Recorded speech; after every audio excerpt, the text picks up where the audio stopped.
later this year. Hannah, could you move your mic in front of your face? Well, I thought it would be kind of like fun and creative to just kind of point my mic away from my face, and maybe we could all just like take a minute to appreciate the world around us, okay? Instead of, as Noelle continues to adjust your mic hooked in to a microphone and like a system. What if we just like listen to the sounds of the birds? And Hannah, do you think the birds don't exist within a system? What are you saying? The birds are government spies. Birds aren't real, Hannah. Yeah, birds are not fucking real. No, that's not true. Junko loves me. No, dude, that's a robot. Junko's a robot. Junko's a robot. Junko. You guys are wrong. I'm going to talk to Junko about this, and she's going to explain everything, and it's going to be fine. Hannah? I'm calling her right now. Hannah, Junko's a government spy. Beep, boop, beep, boop, beep, boop, boop, boop, boop. Hello? Junko? Oh, it's so good to hear your voice. Listen. Junko, are you sick? Okay, well, anyway, don't worry about it. I called you because...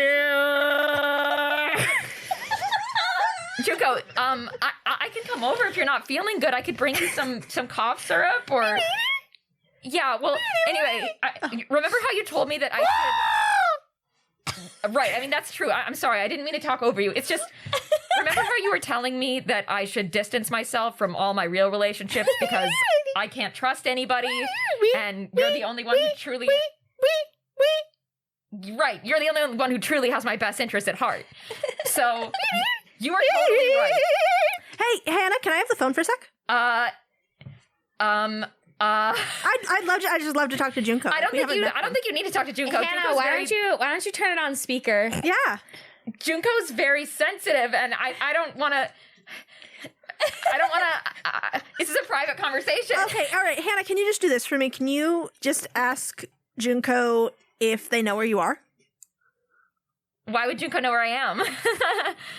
That's my question. Does Junko know where you are? Ask him. Ask him. Junko, where am I right now? I am unable to divulge that information at this time.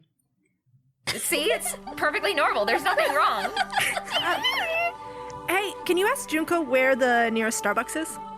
I mean, I don't see what the relevance is. Just ask. I'm this curious. Doesn't seem important. I'm just curious. Okay, this is a waste of time, but fine. Hey, Junko, do you know where the nearest Starbucks is? The nearest Starbucks is located 0.2 miles from your current location on Pigeon Street. What?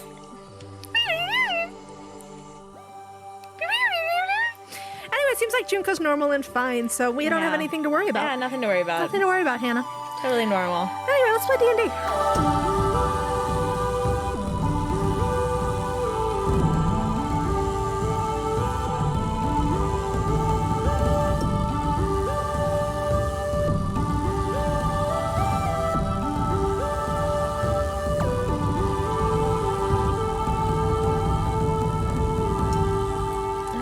Get into it. Nice. Good job, everybody. Great job, everybody. Great. And scene. Great job. Great job, Noelle. Good job, Noelle. I carried the whole You the whole really scene. carried that whole thing, dude. Hello, I am Kat. Are you sure? I am your human DM. Wow. Hello, my name is Noelle, and this is Legend Lark, and I play Fran, a Genasi wizard at level... I think you guys are 11. Yeah, I think we're 11. Level 11. Hello. My name is Junko Model 4.623. I am the latest in an advanced series of United States surveillance technology. Thank you for having me on the podcast. Junko, you're so funny. Anyway, my name's Hannah. I have a lot of healthy relationships in my life, and I play Slake, a level 11 half-orc fighter. So I guess I'm not a Genasi wizard anymore. Now I'm a Genasi wizard rogue. Oh, that's right. A wizard. A wogue. I think a wogue. I'm a wogue. Wogue politics ruining America. Yeah. Okay, so last time, you guys You guys went back to check on the dwarves, and you found them under siege by the mercenary company that you didn't engage, the Black Kestrels. Yes. Yes, and We they killed their asses. You Yeah. killed their asses so good. And then after that, you had to decide what to do with the dwarves, because obviously you can't just leave them in a train in the middle of the woods, clearly. Yeah. Now I remember this. Yes. So you guys debated that for quite a while, and I don't know how much of it will make it into the podcast, but it was a long conversation in real life. What do you mean real life? The life you have with Junko. Anyway. She's real to me. All right, and then you decided to take the dwarves back to Estra, New Estra, despite their strong anti-magic tendencies. So you took them to Estra. But we took them and we said you need to have a hill between you. Yep. Yes. And yeah. the hill is gonna solve everything. It's gonna Yes. solve all the and problems. all the dwarves said if we can't see the magic, we'll be fine. Yep. And so we just need the hill and we'll live inside the hill. And some umbrellas. and that'll be okay. Yeah, and that'll be good. That'll And they be don't okay. also don't want to see the sky or the people who are funding their their situation. Yes. Yep. Nope. Yeah. They are, listen, it's been a hard time for them. Yeah. they just want to close their eyes and survive and not look around. And not Yes. perceive. Yes. So you guys took them back to Estra. They got a little hill going for them. And then you sat down to plan. Plan what is going to happen next.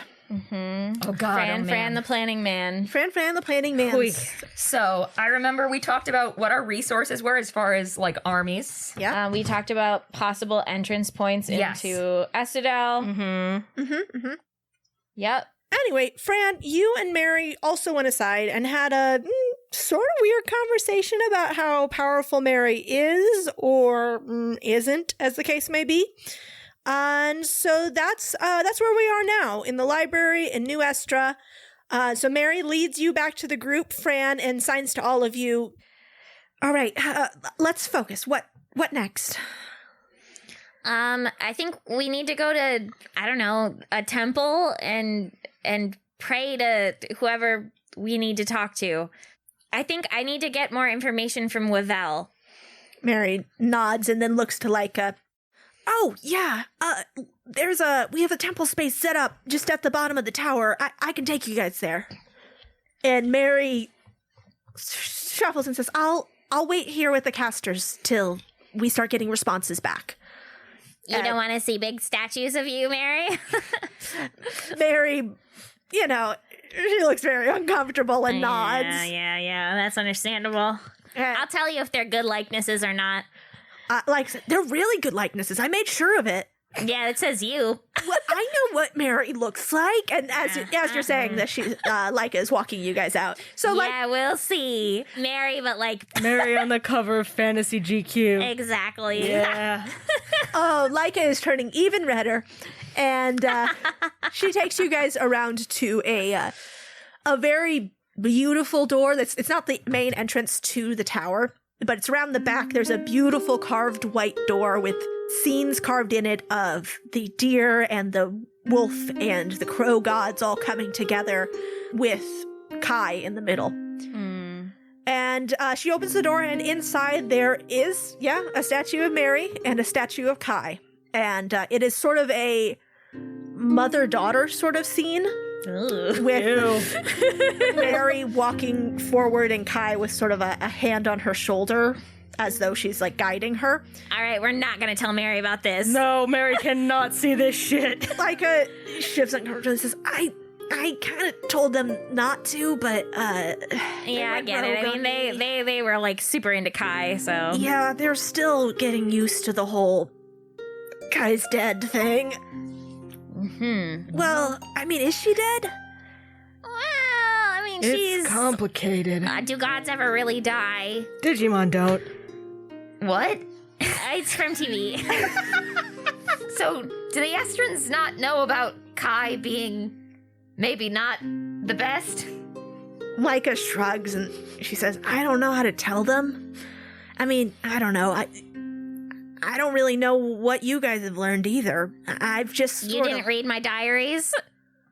Why would I read your I diary? gave you them to read. I thought you were just giving them to me for safekeeping. No, I literally. Fran cut out like 400 pages I of weird edited it, Phelan bro. fanfic Shut just up. for you. I didn't need. But I did edit it for you to read, and it was a lot of work. Fran, you're my friend. I would never read your diary. But I want you to read them. okay, I'll It's literally just like battle information and like what we've been doing. okay. I just thought I was being respectful. Like a couple of kiss scenes from Phelan that she probably couldn't edit out without maintaining the narrative. I only left in one. Oh, Carmen, you're so embarrassing. Okay, fine. I'll read them tonight. It'll be my bedtime story to myself. It'll be pretty depressing, but I hope you enjoy. And it'll be good for you to know everything that we know. And actually, you know what? Like, I just remembered. I should really talk to you before you read those. Why don't you give those back to me? Don't do it. Keep them. No. There's a couple things that I think you should hear from someone else before Well, you just read it by yourself alone in a room. You know, all the stuff about Orvate. Oh. okay. So I was right. I shouldn't have read your diaries. You didn't cut that out? What? Well, no, I want Leica to know. If Do there's we not stuff- want Leica to... Leica, give me back the pages. Not in the book, though. I don't have them with me. They're under my mattress in my room. Okay. It's the safest place they could be. All right, well, just promise me you'll talk to me before you read them. Okay, fine, weirdo. You're the weirdo. You're the weirdo. Whatever. Fran, you're lashing out. Okay, Leica, I care about you, and you're making me feel angry because you're being a weirdo. I think it was nice that you tried to respect Fran's privacy. See, I think Slake is a better friend. Okay, hey everybody. Then who? Why don't we stop using accusatory language and start using I feel sentences? I feel like Leica's a weirdo. Fran? I feel like Slake understands the point that I'm trying to make, and I'm just saying, thank you, Slake. No problem. Wow. Anyway, if you guys... Fran looks at Corbin and she's just like, oh, wow, I hope you're happy with yourself. I'm not on anybody's side here except for my own. Anyway, I'll let you guys, talk to the other gods and stuff, and I'll make sure nobody comes in. All right, thanks, Leica. All right, and she leaves to go stand outside the door. And then we can talk about which gods after we've... Or do we Yeah, wanna- here's what I would want you guys to do is each of you pick a god and pray. Oh, okay. So, yeah, Fran kneels down and she's gonna cast like an illusion of a little Wivel altar as a token of goodwill. And then she closes her eyes and prays to Wivel and says, Wivel, are you there? I'm sorry about that thing. we kind of could use some knowledge at the moment. It's time. So you give your prayer to Wavel, and you hear his voice in your ear. He says, Kai never taught you how to pray, did she? If you are asking something of a god, give something in return. What is it you like again? Memories? All right. So Fran pictures in her mind the party they had again. A party, but the ball that they had in, I think it was in Madria, like after she confessed to Phelan. Oh, wow. Yeah, that's a good one to give up. Tragic. All right. You feel that memory slip from your mind, like rope slipping through your fingers until you have no idea what happened at that point in Madria. It's just, your memory just skips over it. And once it's so gone, you don't even remember it being there in the first place. Wavel answers you again. He says, I can do little for you, I'm afraid. Many of us have already been solicited by Torva. Some have agreed to side with him, and those who do not wish to die by his hand have promised to stay out of it.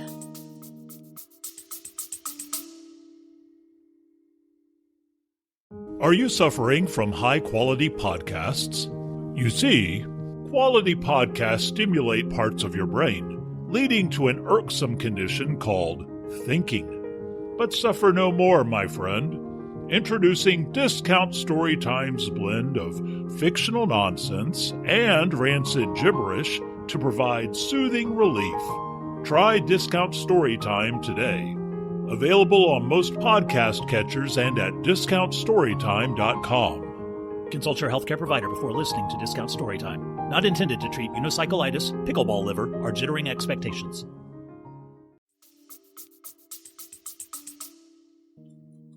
And who is that?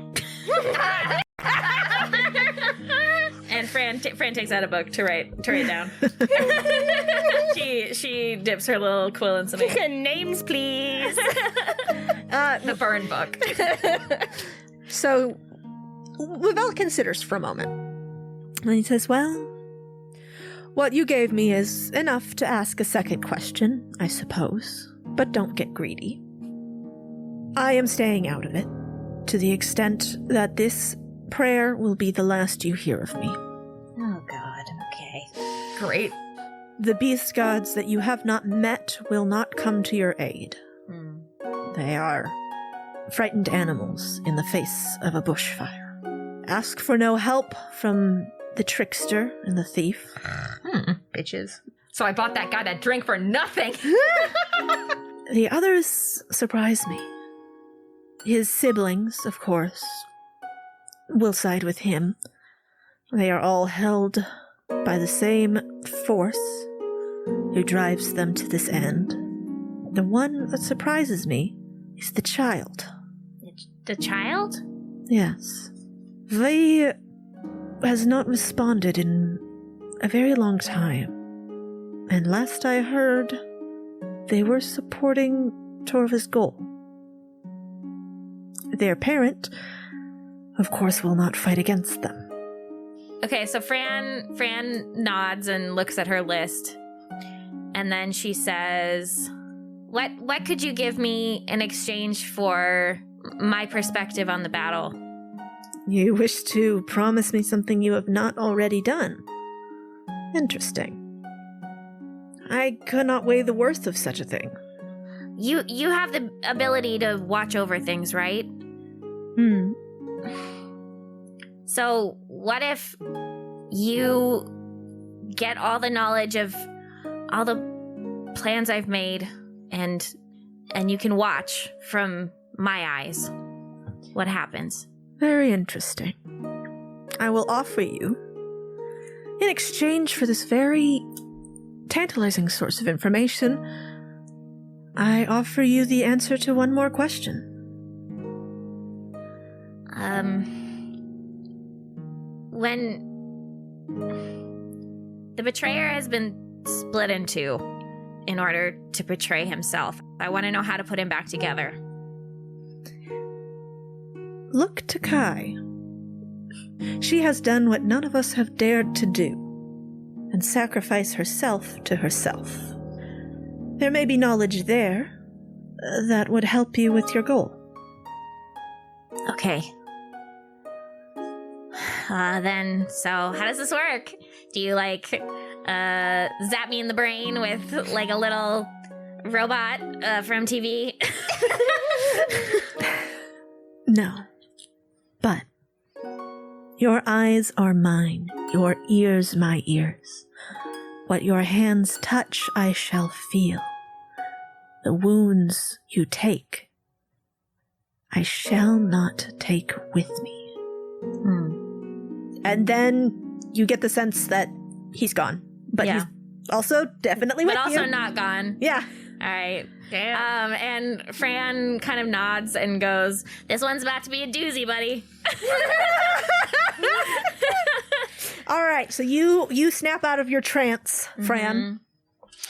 And so you said you made that little illusionary shrine to Wavell. Yeah. The illusion has changed of Wavell's little statuette in that shrine.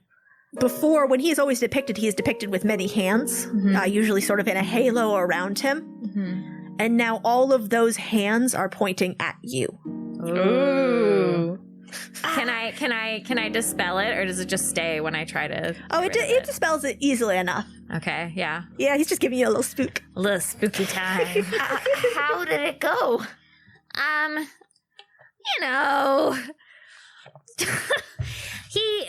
Okay, so I got a list of all the gods that are planning to stay out of it and who we know is on Torva's side, or who Wavel knows is on Torva's side.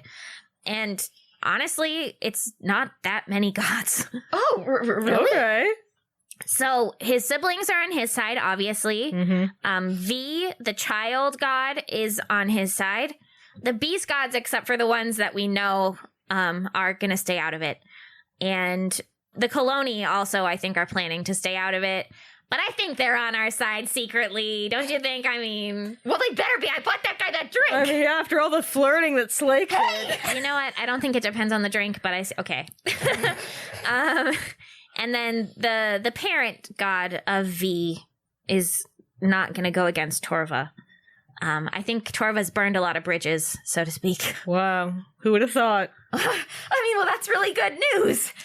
That's not a guarantee that anybody who wasn't mentioned will be on our side, but it's a guarantee that they did not already join Torva, which is good. So yeah, I think Corbin, you should have Pavilla entreat the other gods to maybe at least give us a boon, if not outright join. But Yeah. I mean, the fighting gods are on his side, so that's not great for us. How many of those are there again? You'd know better than me, Slake. Let's see. The sword. The sword. The spear. Yep. You know he's got the spear. The shield. And The axe. the axe. And the archer. And the arch. Wait, isn't that like Wea or whatever? Oh, come on, Wea. Well, Well, we don't know what's up with Wea. Maybe she's around, maybe she's not. Well, it sounded like Wavel also said that they're compelled by the same force that Yeah. he is, so it sounds like it's maybe not like entirely even up to them in some ways. Yeah. Right. right. We've established that before with Phelan, who has Yeah. done things he doesn't want to do. Yeah. That's true. Because he is compelled by the forces. All right, who's next? All right. Okay, should Corbin pray or just pass out? You can I suppose, yeah, that's true. Maybe you should just pass I mean, out. that's how you pray to Yeah, Pavilla, that's true. really. That's true. Okay, I'll just pass out then. Corbin passes out. There he goes. All right, Corbin, you pass out. You enter the world of dreams. You're not really trying to do anything, so I'm not going to make you roll for this. Yeah, I'm just looking to have a chat. You're looking to have a chat. So you're hanging out in that sort of black void space where you usually meet Pavilla's messages, or where you begin your visions. And after, you can't measure time in here, but you've been hanging out staring at the blackness for what feels to you like a few minutes. And then you feel a tap on your shoulder of a very cool hand. Yes.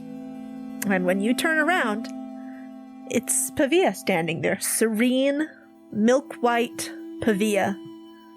And she smiles down at you. She says, "Well done, Corbin. You have come so far since last we spoke." Oh, I was not prepared for this. Okay. I'm proud of you. Oh my god. Thanks. Can I call you Mom? Pavilla considers this for a moment, and then, if that would make you feel best. Thanks, Mom. All right. Now, child, tell me what need you have of me, for the final battle draws close, and there is much to do. Oh, hold on. I have to put myself back together. Take all the time you need. Time does not exist here. Oh, that's nice. I think I need 2 things. Ask, and they will be yours if it is in my power to do so. Okay.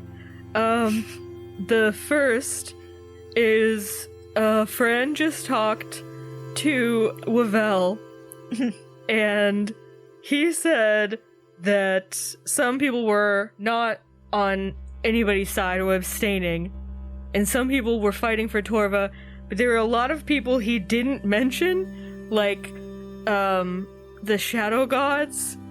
He didn't really say anything, so I was wondering if you could talk to them and see if maybe they would help us out, or at the very least not help Torva. You ask for my siblings to make a commitment. But if they want to. They surely do not. That doesn't surprise me. The twins have done what they feel they can do without endangering themselves. They are, at their core, selfish, deeply. That's the Coloni. Yeah, the twins. The crone will do as she will. She has no allegiances to offer and no predictions to make. She is a god of that which is unknown, and her actions are always thus. And that's Seeker's god, Hetlia. Yeah, Hetlia. As for the Shadowmaker, the child is new to the position and has learned much in the time since last you spoke with them. I could not say if they are strong enough to stand against Torva yet, but I will speak to them. They are, due to their age, I suppose, the most reasonable of us, and may simply not understand what is at stake. Cool. Thanks. And then I guess one other thing that's not related to the two that I mentioned before, so technically there's three, but this one's, is Johnbo, like, super dead? And Pavilla looks pained at that. My wayward brother. He has lived as though dead for centuries. I still feel him. He exists somewhere outside of that which is, deep into that which is not. He is not well, but he is still there. He's like in super turbo hell. He was gay, and that is punishable only by death. Only by The super punishment hell. is death, and then super turbo hell. And then super turbo hell. Baby boy. She says, he is not well, but he exists still. I know that he wishes to help you, if he can. I will see if I can reach out to him through the void, but once our forms are given to that which is not, our minds do not last long. Is there anything that we can do to help him? Pray to him. He has no power, he has no worshippers. He has very little left to sustain him. Okay. I think we can get people to pray. Okay. And then could you also, if you can, talk to the water gods, and then Farah and Ava, to see if they want to help or abstain at the least. I will see what I can do to urge them one way or another, though I can tell you already that Farah has been quite busy. Yeah, I figured that one would probably be a no. I cannot see the results of that battle. It is clouded for me, as that is a domain of Farah's, and I cannot see within. If she is not too damaged from the battle, she will likely send you a boon. Cool. I figured that one. And then the last thing is, we don't have names yet, but when we do, it would be really good and cool if you could send our, like, battle plans to the people that we have coming in a dream so that they're up to speed right away. And then maybe you could see if they want to pray to Jumbo too, to help him become like a super god or something. Get out of turbo hell. When you know to whom you wish to communicate and what you wish to say to them, write their names upon fresh calf skin and place it into the hottest coals. When all burns white, I shall see it. That's not vegan. That's not vegan. That's not vegan at all. Does that work all the time? Like, if I just wanted to send you, like, a little message to be like, hey, how you doing? Oh, Corbin, you and I have a much more direct link than that. And that's true. That's true. I probably don't need... That'd be mean to the calves. That'd be really mean to the calves. It is an old sacrifice that all gods are fond of. Okay. Cool. Cats fucking hate cows, dude. Dude, they hate cows, dude. Okay, that's all then. Thanks. Thank you, Pavilla Mom. You are welcome, my child. Now, wake up. Oh, he's back. Fran's just been like squatting next to your head, like staring at your face. Down at me. Imagine Corbin, you just wake up to like Fran directly above you and then Slake above Fran. I sit up immediately and I smash my forehead against Fran's face. I don't deserve this. I'm a good person. You doing all right, Corbin? Yeah, I'm good. Pavilla said,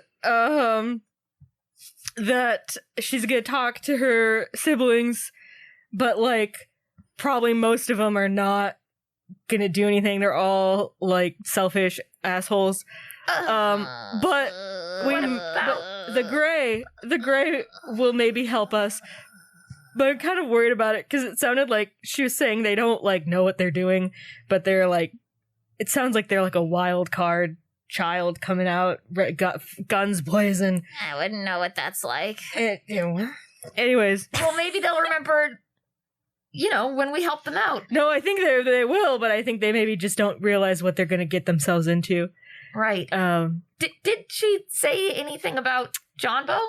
Yes. Yeah, she did. She said that John Bow is, like, he's dead, but he's not, like, dead, but he's in a bad place. And we need to get people to pray to him, and that would help him, maybe. Oh, well, I mean, that's good. He's not, like, gone. But he's gone, like, I think he's gone in the way that Pavilla was gone. Is gone. Yeah. So he could come back. So I'll break this down just because I think you guys have forgotten something. Yeah. When a god has no vessel and they are in the void, that is when they start to like become a monster. Yeah, they become monstrous. Right. But you can get a vessel. Like, we sent Torva to the void. Yeah, you sent Torva to the void, and gods are able to protect themselves for a certain period of time by creating basically their own pocket dimension, which is like what Mary did. Yeah, that's what Mary did. But like, as you found out with Phelan, they have to have enough power to be able to do that. And right. They get their power from prayers and sacrifices. Mm-hmm. It's time to kill some cows, bitch. Yeah. Yep. Yeah. Cows gotta go. Yeah.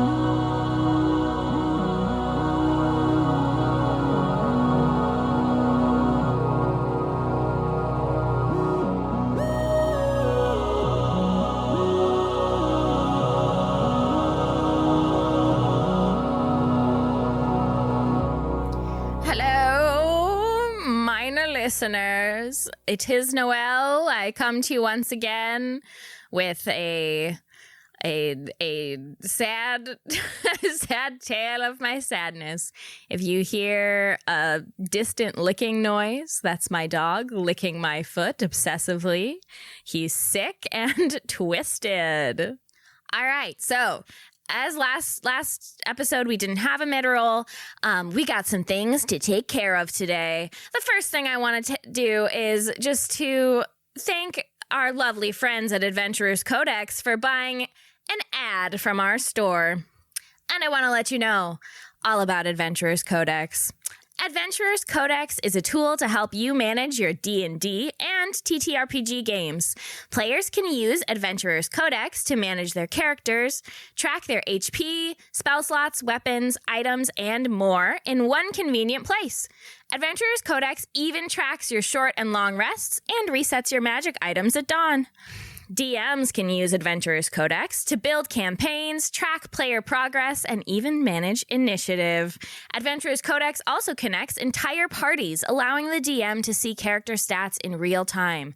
The party chat makes it easy to share links or images with the group, and the exhibit function allows DMs to share images, text, and more with a single click. Adventurer's Codex is free to use, so if you'd like to check it out, go over to adventurerscodex.com and sign up. If you like it, please consider becoming a patron on Patreon. That's adventurerscodex.com. Thank you so much, Adventurers Codex, and all ye lovely listeners out there. Make sure you check it out. It sounds actually very, very cool. Next up, I want to do a little advertisement of our own. We have new postcards in our store at legendlark.store. They are like Guardians, like college AU type vibe. And they say little, pithy traveling sayings such as wish you weren't here and etc. And also we still have our summer sale going on at the store. So if you would like to buy something, but with savings, I recommend getting over to legendlark.store as soon as possible. I also want to apologize to our Legend Lark Cliptacular giveaway entrants because I totally missed that I was supposed to thank the rest of you last time. So I am so sorry. Allow me to thank you now, the remainders. By the way, you guys did so amazing, and the response was more than we dreamed of. So thank you guys so much for submitting all your clips and for loving our podcast and for even, paying enough attention to our little silly podcast to know what clips to choose. It really means a lot. So I want to give out a special thanks to The Silly, to Ray, to Road Egg 1 and Road Egg 2, to C, aka at Joyful Adorable. I love you, Joyful Adorable. At War Centipedes, Blue Sky, Rose Camp, the person, not the arc, and Wiccan Witch of the West. Thank you so much. I also, of course, want to thank our new patrons who support us over on Patreon. If you don't support us on Patreon yet, I totally understand. Like sometimes we don't have the money that we'd like to throw at random things, but I do just want to tell you that the stuff on Patreon is really awesome. And I'm very proud of the selection and the variety and the sheer amount of content we have there. If you have reached this point in the podcast, you are amazing. And obviously you have, I hope that if you've listened to almost 200 hours of our podcast that you like it at this point. So if you've gotten to the end and you are what am I going to do as I wait for these slow ass episodes to come out? Please, my friend, I just would love it if you would head on over to Patreon, because we have a lot of free stuff there for one thing, but we also have tons of stuff that you can pay for. We have extra audio, we have extra episodes, we have videos of us, we have live streams of us playing video games, we have extra lore. We've got it all. We got polls, maps, art, coupons to get cheaper music, everything. So yeah, I would just, if you've listened this far, I just would encourage you to just think about it, because there's nothing like knowing that there are people out there that give a crap about our podcast, especially as we all work fairly stressful full-time jobs and try to do this in our free time. It really means a lot, and it gives us more time to spend on it when we know that there's monetary value to what we're creating, and that people like it. So anyways, all that to be said, thank you so much to our new patrons. Sorry. Thank you, Beck. Thank you, James. Thank you, Ewan. Thanks, Win. Thank you, Lara. Thank you, Her Crabesty. Really good name. Thank you, Quentin. Thank you, Adam. And thank you, Rebecca. You guys keep the lights on. Oh, we appreciate you so much. And while we're on the topic of thank yous, I just would love to thank the people who have left us reviews on Apple Podcasts. Thank you so much to Rec Badger. Thank you so much to Person Dude Guy Yup, who just... Googie, I swear to God. Googie. Oh my God, my dog. Oh, Googie, no, please. Googie. He's staring at me and wagging his little tail. And he's like, I've ruined your life. Yeah, you have, Googie. Just relax. Anyway, Person Dude Guy Yup Yup is always out there scamming Apple Podcasts, and we love them for that. And they're a patron now, and we love to hear that a longtime listener, first-time patron. That is our favorite story. Thank you to Awesome Toretter. Thank you to Teresa Beth, to Danielle R., and I think that's it. Thank you guys so much. We so appreciate you. We are so helped by reviews on Apple Podcasts, so keep them up, please. Chantel, beautiful Chantel, we are gonna go to a wedding together in just a couple weeks. Chantel, the code word is Googie, I swear to God, I'm trying to activate a sleeper agent right now. Please stop squeaking your ball. Sorry. I'm so sorry, sleeper agent. The code word is Reverie au Soleil. The sleeper agent is active. Go.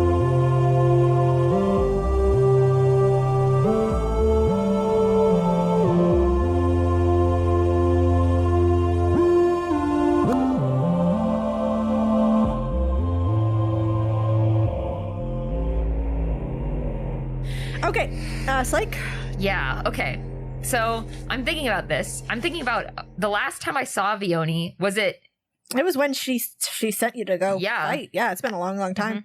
Mm-hmm. The only Vioni interaction we've really had since then was that you did see her followers after the Battle of Ilfra. Oh yeah, like scavenging. Scavenging, yeah. You saw the boatman who was Jumbo. Yes. He pointed them out and was, basically mentioned that like Vioni's followers are reappearing. Yes. Because she's alive again. Yeah. Okay. I think that gives me enough to go on. So I think I'm going to try and pray to Yoan because I feel a little more comfortable talking to him first. Yeah, your beetle dad. Yeah. Do I need to set up like a little shrine or whatever?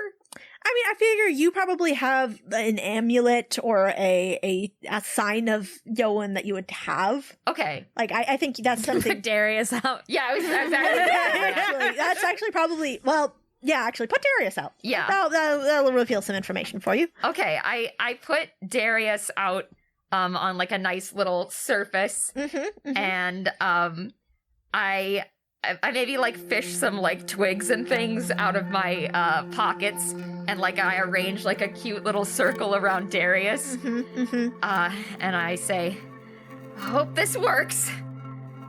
And I guess I clasp my hands, and I say, "Hi, Yoan. I'm calling you because we're gonna have like our big final." Battle with Torva pretty soon, and I think I should talk to you and Vioni, but I'm a little scared. So, if you could come to my aid and we could talk about it, that would be really cool. So, it's like when you open your eyes again after you've finished saying what you say. You notice that everything around you is just a little bit darker. And when you look at Darius, at first you think it's maybe just a trick of this weird light. You think it's just a trick of this weird light, but then you realize, no, this is happening. Darius is getting bigger. And bigger. And suddenly he is of a height with you, and then taller and bigger. And then you are staring up at Youn, his huge beetle form, looking down at you. Fran and Corbin, you do not see this. You are just looking at Slate talking to a beetle.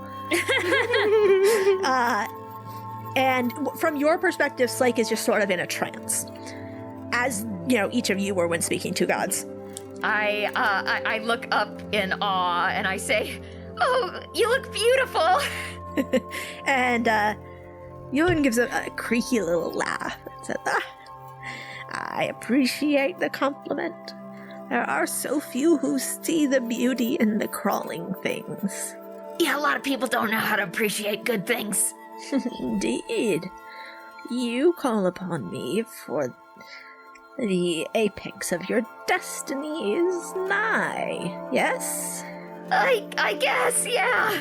You have done very well by myself and my mother. Would you like me to pass her a message, or would you like me to summon her? I guess maybe it'd be good to talk to her. Can you stick around, though? Yes, I will be by your side, as I have always been. Thanks, Yoan. Of course, of course. Now, prepare yourself. She comes. And then, after you feel like a shiver go down your spine, and you feel the sensation of your knees and your feet sinking into soft earth. Though when you look down, you are still on the stone floor of the temple. But you feel the sensation of damp and rot sort of oozing up around you as Vioni makes her presence known. And you look over your shoulder, and there she is. She looks entirely different than last time you saw her. She has the shape changer's body now, and she can look however she wishes. And this time she comes to you in the form of a woman with long, very raggedy hair, dressed in rags. And she smiles at you and crouches down so she is at eye level and says, "Hello, little one. My chosen. Your actions have honored me through all these very long months. I am glad that my faith was not misplaced." Gee, thanks.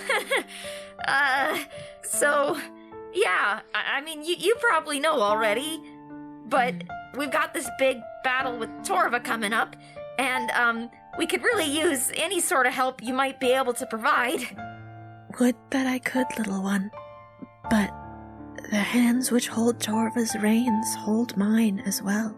I am not very strong. My followers are not many. I have little power to fight him, or to fight the force which drives us both.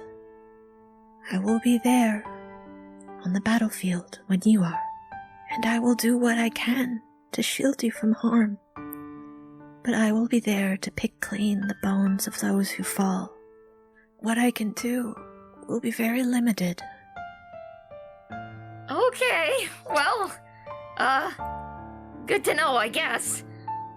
I will do this for you. And I am sorry that I must, and that this must be the only way I can help. What power you have comes from me, and so it comes from Rael. I will keep him from tugging upon your will. I will shield you. It may be all that I can do, but it is something, is it not? I mean, that wasn't even something I knew that I should be worried about, so, thank you. I appreciate that. Of course.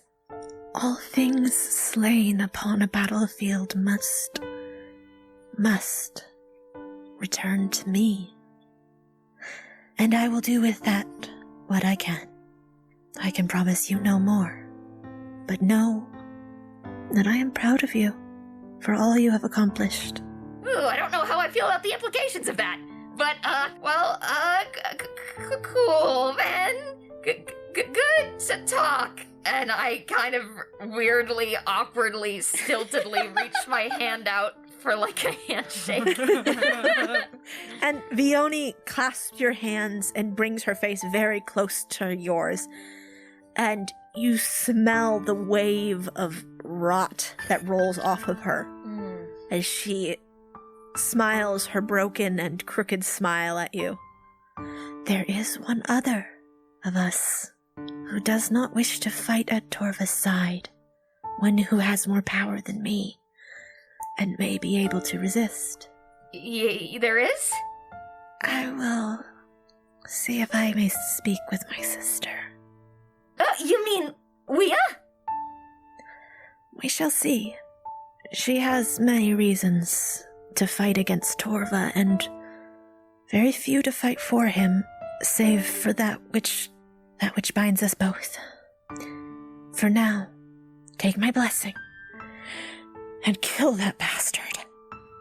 And she kisses your forehead, and then you blink, and the room is back to normal, and Darius is just a little guy. I pick up Darius, and I pet his little back, and I hold him close to my chest. Oh, he skitters around your palm, and then, it's pet, and then sort of skitters up your shoulder and nestles in next to your neck. How'd it go, buddy? She said she was proud of me. Yeah, that's weird when they say that, isn't it? Novelle didn't say that to me. Ooh. I mean, maybe that's better. Well, I know a lot, so... Are you doing okay, Slake? Do you ever feel like you're just like a pawn in, this game that the gods are playing, and then you realize that the role that you're playing as a pawn is essentially a butcher? I've been talking about this exact thing. I don't have that feeling. My god is dope as fuck, and we're chill. Sorry, couldn't be me. That's how Corbin describes his relationship with his god. Dope as fuck, we're chill. No reverence. There's tons of reverence. She's like the cool mom. She's bringing you guys orange slices. Yeah. Anyways, I do understand that feeling. But I think the choices we have to make about how the gods end up is gonna be after we beat Torva. If at any time at all. So, first we gotta butcher up some bodies. Then we can worry about having morals. Slake, hangs their head. And they kind of look down at their hands. What did I say?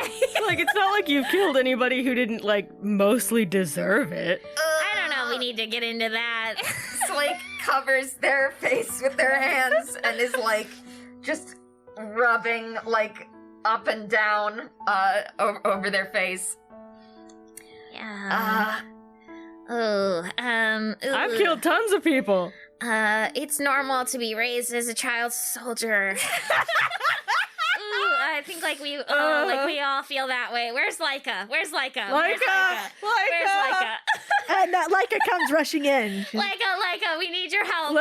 What happened? Tell Slake it's okay to kill people. Yeah, I don't want anyone to tell me it's okay to kill people. Talk about how normal it is to just have a moral panic about killing people and then realize that it's the ultimate necessary choice to vanquish ultimate evil. Oh, okay, go. Laika sort of awkwardly puts a hand on your shoulder, and says, "We haven't known each other for more than, I don't know, cumulatively maybe a couple hours. But the first time I had to kill someone, I really tried not to kill them. I was making sure everything I did was non-lethal, and then one day I just realized that's not gonna work forever, and sometimes we gotta give up our own morals to fight the good fight and kill gods. So, God killers! Woo! Did that work, Slake? Did that work for you? Well said, Laika, by the way, well said. I take my hand and I kind of pull it down my face, so it's just covering my mouth. You can see my eyes. It worked, I think. It's okay if you forgot to keep saying non-lethal. That's okay, Slake. And you can see I'm kind of tearing up a little, and I say, I'm just looking forward to when this is over, and I can make things and not have to kill people. You're really good at making things like... Yeah. They're very talented. Oh, you like to like make art and stuff? Look, I did my own armor, and like I start showing off the pictures of wolves that she drew on like each bicep of her armor, and it's like, and look at this one. I've got a wolf, and he's running, and I think I really captured the motion on this one. I'm smiling and like a very like shaky smile and tearing up, and I say, "That's really cool." We're not just one thing, you know? We're not just what we have to do to fight this fight. At the end of the day, we're all still gonna be people. And, you know, maybe when this is all done, you can show me your art, and you can teach me how you do things, and I can show you how to make cool running wolves on your art. And maybe we can have a collab. Let's do a sick collab! That sounds great. Thanks. Fran, meanwhile, is very pensive. Fran, what's up? You good? Do you need a word of wisdom? I just gave so many words of wisdom. Yeah. Fran. No, you're off the hook like I'm good. Like, Thank God, I didn't really have any more words of wisdom. Okay. Well, did you guys get what you needed, or did the gods answer you, or were they just weird and cryptic as always? ¿Por qué no los all?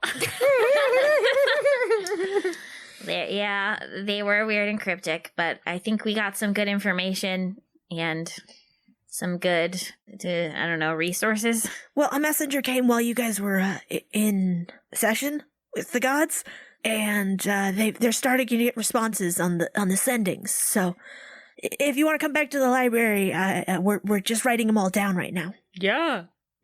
Cool. Yeah. You guys, let's get peppy. Come on. Slake is like staring off into the middle distance. Corbin had a good interaction with his god, and he was just like, why aren't you guys all happy? Corbin's like, I don't get it. Like, my mom rules. What's wrong with you guys? Slake is like, we're all just meat. Fran was fine until Slake started to have moral quandaries. Yeah. All right. So you guys head back to the library where Mary is sitting with the 5 spellcasters who helped her do the sendings, as they are each scribbling furiously as they each take down the response that they receive from their sending. And she looks at you guys and then looks a little puzzled at the weird mood. And she signs, "Are you guys okay?" Yeah, I'm great. Yeah, yep. I'm a butcher. Mary, would you think of me? Do you think of me as a person? What the fuck? Do you think of me as a person? Yeah. Then yeah, of course. What is a person? I've been Collection of synapses. No, A miserable little pile of secrets. no. I've been thinking about that a lot lately, actually. I don't know if I know the answer to it, but I know that whatever designs the gods have on us, that's not who we are. We're what we do, and the choices that we make. So, I guess a person is just making your decisions in the face of fate and living with them. Fran looks even worse. Yeah, Slake doesn't look good either. Yeah, cool. All right. Anyway, what messages did we get back? Mary looks distressed. Looks towards Corbin. Corbin throws his hands up like he does not fucking know. Like, so much inspirational bullshit's been thrown at these two, and they are just getting more and more depressed. There's no helping them. Well, Mary waves her hands as if to dispel what she just said and says, "Well, you're people to me." You're people to me too. We're all people to each other. We're all people. We all have to live with the weight of our decisions. You guys, we're all just bags of meat on a big rock, and nothing matters. I think that's not the Thanks, right... Corbin. Corbin, I think you've gone too far in the other direction. Oh, well, it but- helps me to think about it like that sometimes. You know, that's true, Corbin. I'm feeling better. Okay, see, it worked. Okay. Yeah, let's go make more corpses for the corpse pile. Like, I really wouldn't think about it that way. Mary actually, she frowns and she sends the other people away, the other mages. And she says, it's like, if you don't want to fight, you don't have to. Oh, Mary. I mean, a lot of people are gonna die either way, right? I think if we don't do anything, I don't know how many people will survive. Yeah. So, I think our only goal right now, really, besides obviously killing Torva, which is a net good, our goal is to make sure as many people survive as possible. Yeah. Yeah.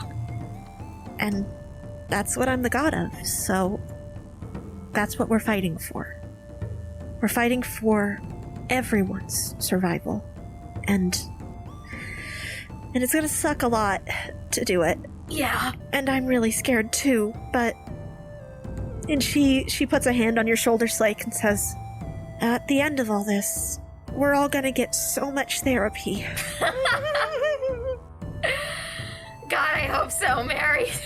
Yeah, me too. I was thinking about becoming a bounty hunter. Oh, that's cool. Yeah, does that sound cool? I thought I'd take a pottery class. Yeah, that's really I'll cool. take a pottery class with you, Slake. I'll sit behind you.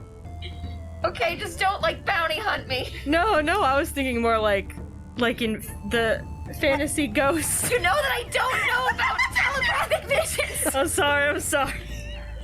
Maybe we could watch some. Okay, yeah, you know what? That's a good idea. We'll have telepathic vision night every Friday. I'd really like that. So, the longer you guys keep talking about this, what everything will be like after, the more Fran kind of shrinks away from the group. And she crosses her arms and she sort of laughs and murmurs to herself, therapy, pottery class, TV night, and we'll all still be friends.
When you know what you wish, when you know who... Sorry, I had a burp in there and I was trying not to burp, but... Beautiful. If Pavilla burps, can you imagine? Can you imagine?